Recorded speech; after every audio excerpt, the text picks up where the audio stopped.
السلام علیکم ورحمۃ اللہ وبرکاتہ۔ واٹس ایپ گروپ نمبر 1 میں سندھ سے ابوبکر بھائی نے سوال کیا ہے کہ نماز جنازہ میں کتنی صفیں ہونے چاہیے؟ 5 3 1۔ ہمارے علاقے میں لوگ 3 یا 5 کو ضروری سمجھتے ہیں، اس کے بارے میں بتا دیں۔ نماز جنازہ میں بہتر اور مستحب یہ ہے کہ 3 صفیں بنائی جائیں۔ یہاں تک فقہاء نے فرمایا ہے کہ اگر 7 بندے ہو تو ایک بندہ امام بن جائے، پہلی صف میں 3 لوگ کھڑے ہو جائے، دوسری صف میں 2 بندے اور تیسری صف میں ایک شخص کھڑا ہو جائے۔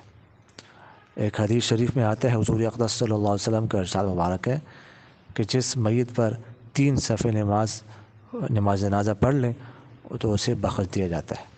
اور ایک اور حدیث مبارک میں سرور کونین صلی اللہ علیہ وسلم کا ارشاد مبارک ہے کہ جس میت پر 3 صفیں نماز پڑھ لے تو اللہ تعالیٰ اس کے لیے جنت واجب کر دیتا ہے۔ باقی یہ ہے کہ اگر لوگ زیادہ ہوں تو زیادہ صفیں بھی بنائی جا سکتی ہے، اور طاق عدد کا لحاظ رکھنا بھی بہتر ہے، 3 5 7 وغیرہ ذالک۔ جزاکم اللہ خیر۔